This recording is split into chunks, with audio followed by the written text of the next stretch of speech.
Olá, alunos, tudo bem? Aqui quem fala é a professora Elisângela de História. E hoje nessa videoaula, nós estaremos falando, sobre o trabalhador urbano durante a República aqui no Brasil, tá? É um conteúdo rápido, fácil, mas é de extrema importância, que a gente vai estar abordando esse assunto aí. Mas antes de eu começar a falar do Brasil em si, eu tenho que fazer um panorama falando sobre o que estava acontecendo, no mundo. Lembrando que nós estaremos, citando sobre o movimento operário aqui do Brasil em meados do século XX, tá? Mas temos que lembrar que na Europa, essa urbanização, essa questão do trabalhador urbano se ocorreu desde a Revolução Industrial no século XVIII, tá? E o que estava ocorrendo, na Europa principalmente? Essa expansão industrial ocorrida na Europa, que foi ao longo, do século XVIII e o século XIX, teve uma articulação muito grande com esses trabalhadores. E junto com esses trabalhadores acabou surgindo muito movimentos, operários.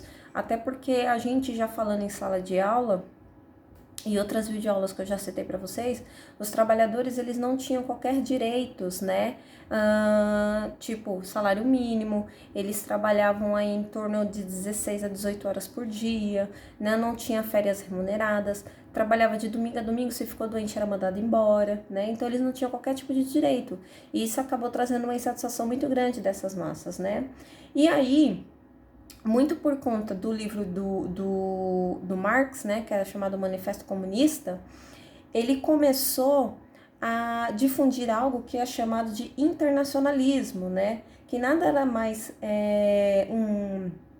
um conceito, de ideias, em que dizia-se o seguinte, que o mundo era dividido entre exploradores e explorados, e que os explorados, que nesse caso aí a gente poderia pegar como os trabalhadores, eles tinham um poder muito grande dentro das suas mãos, e se eles não fizessem reivindicação, se eles não lutassem por um mundo mais igualitário, que eles iam continuar vivendo aquela vida de totalmente, vamos dizer assim, de obediência, a esses exploradores.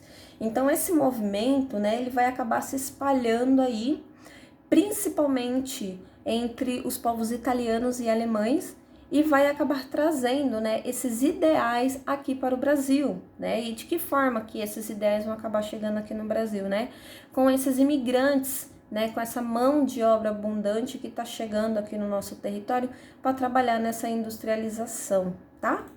Então, a gente vai dizer que o operário, o movimento operário no Brasil, ela vai ocorrer em 3 fases, tá? Temos a primeira fase, que é de 1910 a 1917, que é quando esses primeiros imigrantes, eles acabam chegando aqui, esses trabalhadores urbanos, e a gente vai dizer que essa primeira fase, ela é dividida em 2 conceitos, tá? Que eu estarei explicando para vocês, sobre os trabalhadores e o anarco-sindicalista. Também temos a segunda fase aí, que é de 1917 até 1930, que vai ter as 2 vertentes acima que eu já tinha citado e vai ter os ideais comunistas, tá? E temos a terceira fase aí, que é falando um pouco, sobre o governo de Getúlio Vargas, lembrando que eu já tinha gravado para vocês um vídeo aula, então eu cheguei a falar muito sobre o movimento dos trabalhadores e o direito, que o Vargas acabou criando, e o período militar aí também, ok? Então vamos falar sobre a primeira fase aí, que ocorre entre 1910 e 1917, tá bom? Claro que teve grandes concentrações operárias aqui no Brasil, mas eu quero citar que essas concentrações só ocorreram apenas em 2 estados brasileiros, Rio de Janeiro e São Paulo, tá bom? A partir desse momento, os primeiros trabalhadores nas indústrias, eles eram majoritariamente europeus, que eu já tinha citado para vocês, tá? De grande maioria aí, italianos e principalmente alemães, tá? A maioria desses imigrantes, eles vão acabar vindo para o nosso território muito para tentar melhores condições de vida, que nem eu falei para vocês, eu sempre tô citando Itália e Alemanha, porque Itália e Alemanha foram os últimos países a se tornarem unificados. Então, a situação, desses trabalhadores meio que não estava muito favorável logo de início, E não só por isso, muito por conta desses movimentos aí que estava ocorrendo, muito desses imigrantes acabaram sendo, vamos dizer assim, foram solicitados a se retirar dos seus países. E como aqui no Brasil necessitavam muito dessa mão de obra qualificada urbana, eles acabaram vindo para cá, tá bom? E aí, através desse movimento, a gente vai ter aqui a primeira característica, né, que seria o anarco-sindicalista, tá bom? O que seria o movimento anarco-sindicalista? Que nem o próprio nome diz, anarco vem de anarquista e sindicalista vem de sindicato, né? Então, essa junção aí, né, do anarco-sindicalista, ela consistia em um tipo de sindicalismo, tá? Que ela sofria uma grande influência do anarquismo, em que eles falavam assim, o seguinte, que o Estado ele não deveria ter qualquer tipo de interferência na vida dos trabalhadores, e sim que esses trabalhadores, eles deveriam ter um sindicato, tá bom? E que esse sindicato, ele sim que deveria ser o responsável por executar as decisões das assembleias. Então, assim, é como se eles quisessem descaracterizar o Estado, né? E esses trabalhadores, eles ter apenas obediência aos sindicatos. Então, o anarco-sindicalista, né, a gente vai dizer que era um movimento bastante radical em meados do ano de 1910, da década de, né, a gente diz aí, né, início do século XX, e eles tinham um pensamento bastante radical, tá? E que nem eu já tinha citado para vocês, temos aqui o segundo movimento, que seria dos trabalhadores. O movimento dos trabalhadores era uma coisa muito mais simplificada. Eram os trabalhadores urbanos que já faziam, vamos dizer assim, acordo pelos seus direitos, né, trabalhistas, diretamente com seus governantes. Eu não sei se vocês se lembram, mas a gente falou muito, né, sobre voto de cabresto e entre outras coisas mais. Quando é que esses trabalhadores eles conseguiam, né, qualquer tipo de benefício? Era quando ocorriam as eleições e aqueles governantes acabavam fazendo essas promessas em troca de voto. Então, esses dois movimentos, né, é o que vão predominar entre o ano de 1910 e 1917. Mas uma coisa que eu quero deixar bem claro para vocês, que por mais que tanto os trabalhadores quanto os anarcos-sindicalistas, eles tentavam fazer qualquer tipo de rebeldia, qualquer tipo aí de revolução, né, todas elas eram reprimidas pelo governo central, né, pelo governo do Brasil. E sendo que no ano isso daqui é bastante interessante eu citar para vocês, tá bom? Porque no ano de 1907, até mesmo antes dos primeiros movimentos trabalhistas, vamos dizer que a gente vamos dizer assim, movimentos trabalhistas de forma organizada, tá bom? Que vai se iniciar, já tinha assim uma lei aqui no Brasil chamada Lei Adolfo Gordo, em que dizia que qualquer estrangeiro, né, que viesse a comprometer a segurança nacional, que ele deveria ser expulso do nosso território. Porque a gente sabe que esses ideais do anarco-sindicalistas, eles vieram com esses imigrantes, tá? Aqui, eu vou citar para vocês apenas alguma das, vamos dizer assim, as primeiras greves, né, que temos documentado durante o período aí que eu tô falando da primeira fase, tá? Então a gente teve aí a greve que ocorreu no ano de 1906, que foi na Companhia Paulista de Estradas de Ferro. Também houve uma greve no ano seguinte, em 1907, que foi pela reivindicação de apenas 8 horas de trabalho, tá?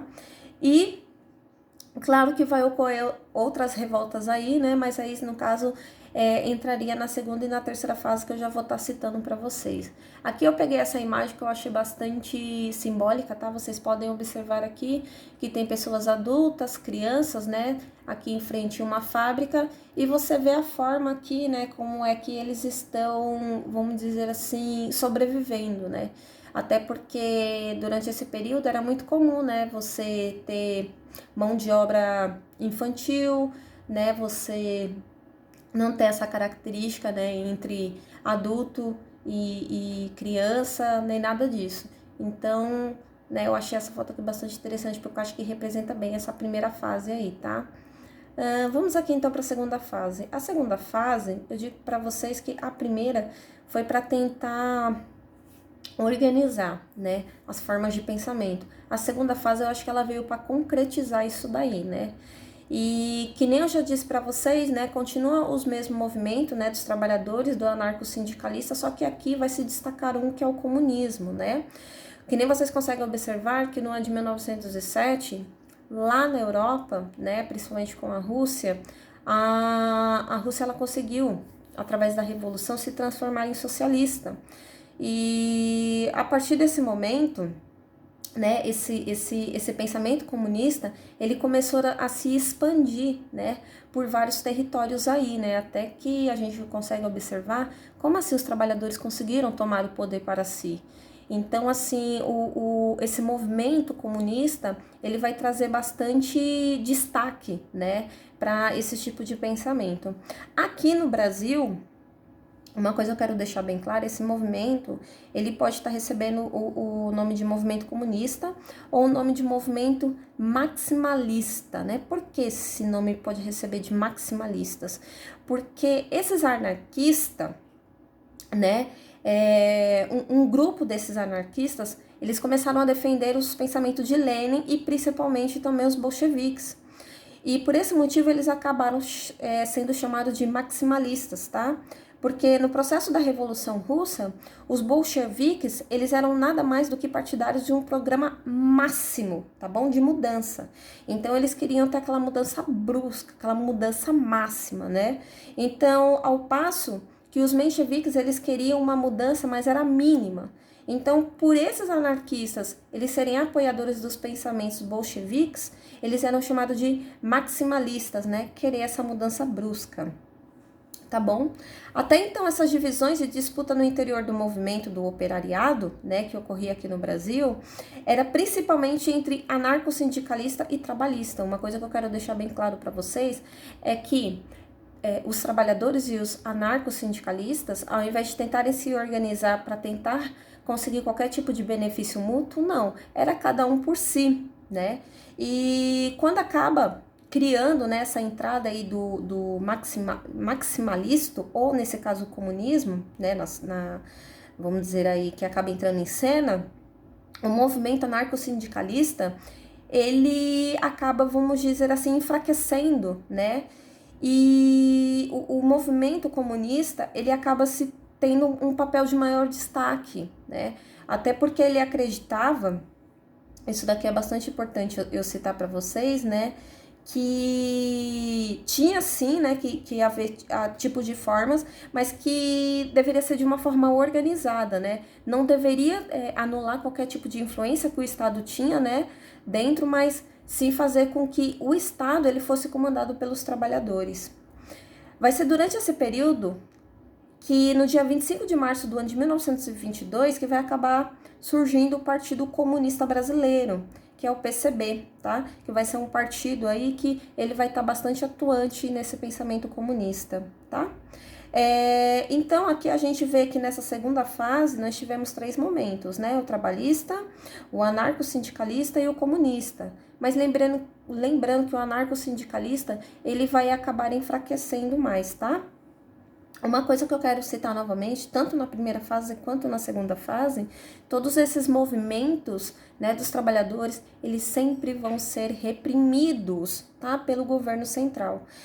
Uma coisa que eu não posso esquecer é que no ano de 1907 vai ocorrer a greve geral, né, que vai surgir aí em meados de julho, principalmente em São Paulo. E só para vocês terem uma ideia, né, os historiadores acreditam que teve uma paralisação de aproximadamente 45 mil trabalhadores, né? E as fábricas, elas foram totalmente paralisadas, tá? Então, para vocês terem ideia do quanto a força do trabalhador, ele consegue fazer uma diferença aí, né? Na vida de todos. Mas esses resultados aí, essa greve de 1917, ela foi imediata? Não, tá bom? Por isso que a gente vai ter uma terceira fase, né? Que seria a fase que a gente vai dizer aqui, ó, né, a partir de 1930, a gente diz que é o período de Vargas e o período, né, a ditadura militar. Por quê? A figura de Vargas ele vai se destacar bastante aí. Eu disse para vocês que a primeira fase era tentando se organizar, a segunda fase foi concretizar, né, foi mostrar para os trabalhadores o poder que eles tinham nas suas mãos. O anarco-sindicalista ele enfraquece e os trabalhadores, né, junto com esse sistema comunista, com esses maximalistas, eles vão começar a se organizar, vão começar a se juntar e lutar para, né, um único propósito sindicato quer melhorar as condições dos trabalhadores, tá?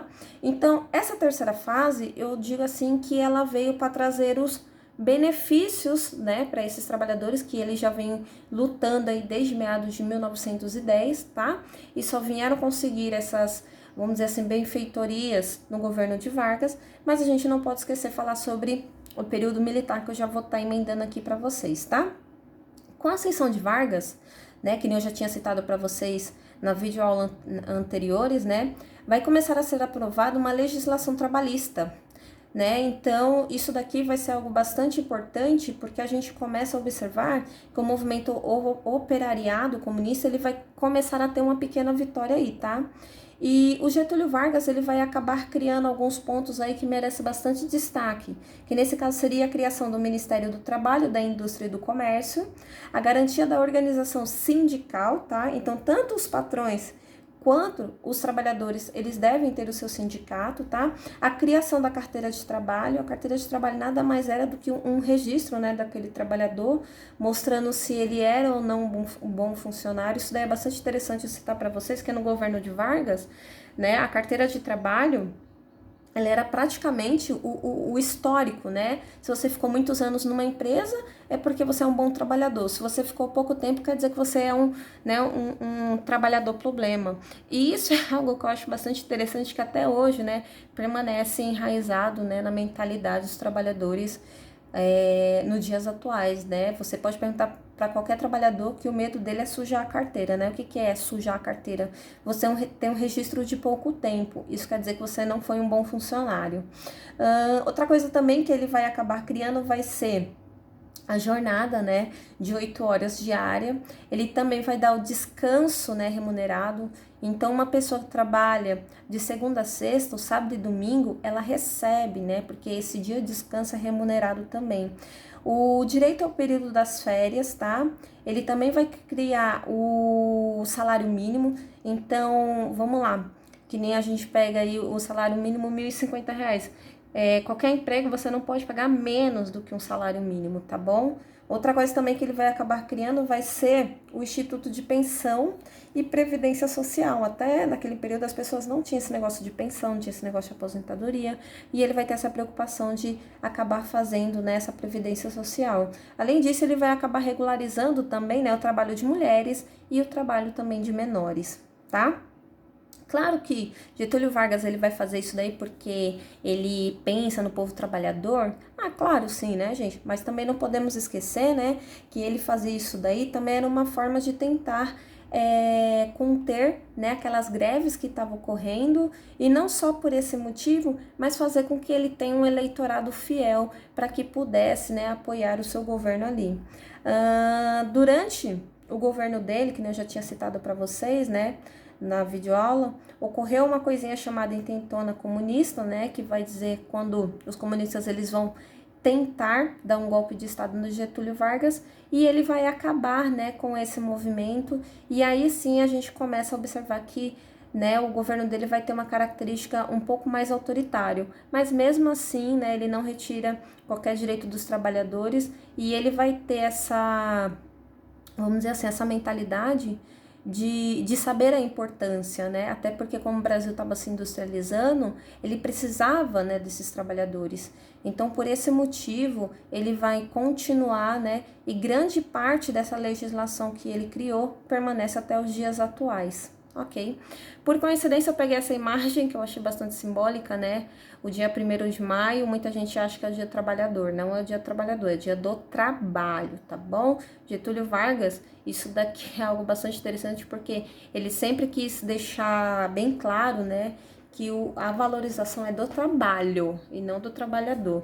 E por incrível que pareça, né? Eu peguei essa imagem e por hoje, assim, que eu fui me tocar, né? Nessa quarentena, que hoje é o dia 1º de maio, tá? Vocês vão ter que confiar na minha palavra. Não vou pegar um calendário, não vou dar que nem um juiz, né, um ex-ministro aí, para provar que hoje é o dia 1º de maio. Vamos lá. Falando sobre o período, né, da ditadura militar. Claro que durante o período da ditadura militar, a repressão, né, ao sindicalismo, ele vai ser muito forte, né, vai ser bastante repressivo. E por esse motivo, né, vai acabar surgindo umas novas lideranças sindicais. E eles tinham como principal objetivo, né, retirar aquela imagem que os sindicatos eles tinham como um antro de comunistas, que ocorreu lá na primeira fase, lá, não, o que era o famoso anarcossindicalismo, né?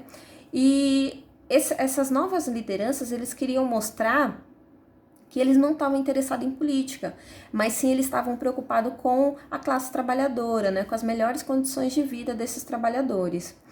E essas novas lideranças, eles vão acabar se unindo, né, com grupos que eram contra a ditadura militar. E isso vai acabar fortalecendo muito eles, tá? Até que eu peguei essa imagem aí para vocês que eu achei bastante simbólica, né?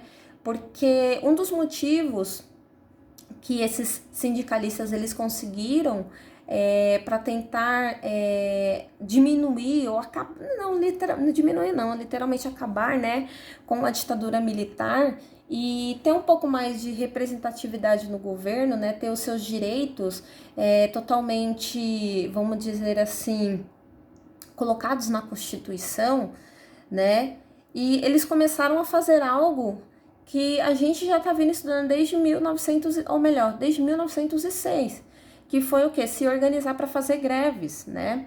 E eu peguei essa imagem aí porque uma das maiores greves ocorreu na região do ABC, tá?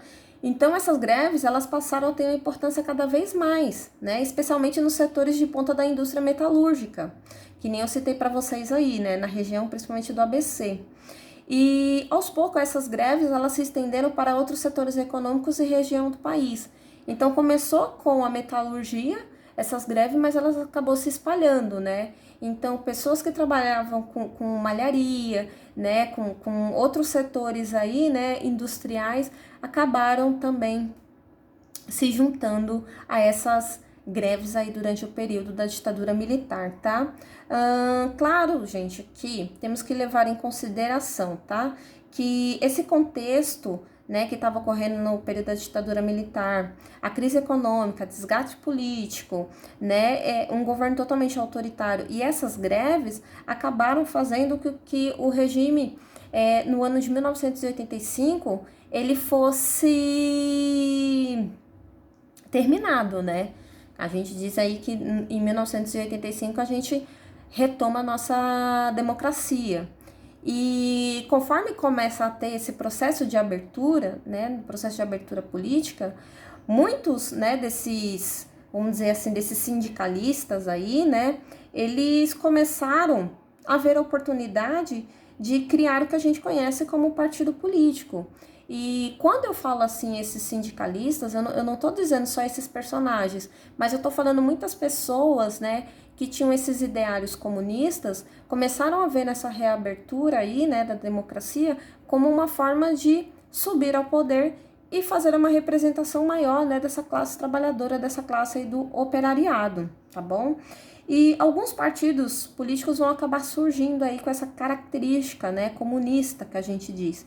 Entre esses partidos, né, temos aí o Partido Comunista Brasileiro, temos o Partido Popular Socialista, temos o Partido Comunista do Brasil, também temos o Partido Socialista Brasileiro, o Partido Trabalhista Brasileiro, temos o Partido dos Trabalhadores, PT, temos o Partido da Democracia Trabalhista, temos o Partido Socialista dos Trabalhadores Unificados, né? E até hoje, né, a gente pega aí nas últimas eleições, tem bastante partidos aí, né, com essas características, né, aí a gente vai dizer comunistas, esquerdistas, anarcossindicalistas, né, sindicalistas e assim vai. Bem, uma coisa que eu quero citar para vocês, que eu quero deixar bem claro, tá, é que quando Getúlio Vargas, ele vai fazer toda essa legislação que permanece até os dias atuais, ele sempre se preocupou, né, com o trabalhador urbano, com o trabalhador rural, não, tá, gente? Então, todos esses movimentos que a gente falou aqui, né, a primeira, segunda, terceira fase, são para pessoas, né, que trabalham na indústria. As pessoas agrárias, né, os trabalhadores agrários, aí já seria outro assunto para ser abordado, né, em outra videoaula. Bem, eu achei que seria um vídeo rápido, curtinho, né? E no final aí já tá levando 25 minutos. Bem, se caso você tiver dúvida, pode colocar no comentário. Eu espero que vocês tenham gostado, tá bom? E a gente se vê no próximo vídeo. Beijo, beijo, turma. Tchau, tchau.